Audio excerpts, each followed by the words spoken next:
Vous entendrez souvent la plupart de ceux des plus prospères, au milieu de la foule de leurs clients, parmi les conflits des procès et des autres honorables misères, s'écrier « Je n'ai pas le temps de vivre !» Pourquoi ? Parce que tous ceux qui vous attirent à eux vous enlèvent à vous-même. Combien de jours ne vous ont pas dérobé cet accusé, ce candidat, cette vieille femme fatiguée d'enterrer ses héritiers, cet homme riche qui fait le malade pour irriter la cupidité des coureurs de succession, et ce puissant ami qui vous recherche, non par amitié, mais par ostentation. Essayez, dis-je, et un à un, passez en revue tous les jours de votre vie. Vous verrez qu'il n'en est resté pour vous qu'un très petit nombre, et de ceux qui ne valent pas la peine d'en parler. Celui-ci qui vient d'obtenir le mandat qu'il avait désiré avec ardeur, n'aspire qu'à le déposer et soupire souvent. Quand cette année sera-t-elle passée ? Cet autre, en donnant des jeux dont il remerciait le sort de lui avoir attribué la célébration. « Ah, dit-il, quand serai-je délivré de tout cet embarras ? On s'arrache cet avocat dans tous les tribunaux. Il attire un si grand nombre d'auditeurs que tous ne peuvent l'entendre.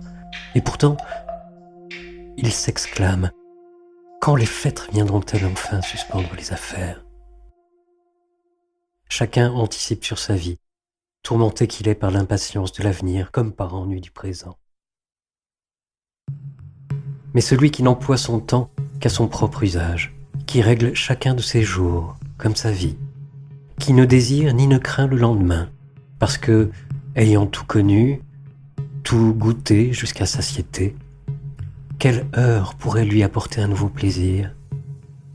Que le sort aveugle décide du reste comme il lui plaira, sa vie est en sûreté déjà. On pourra y ajouter, non en retrancher. Et encore, si l'on y ajoute, ce sera comme quand un homme dont l'estomac est rassasié mais non rempli prend encore quelques aliments, qu'il mange sans appétit. Ce n'est donc pas à ses rides et à ses cheveux blancs qu'il faut entendre qu'un homme a longtemps vécu. Il n'a pas longtemps vécu, il est resté longtemps sur terre.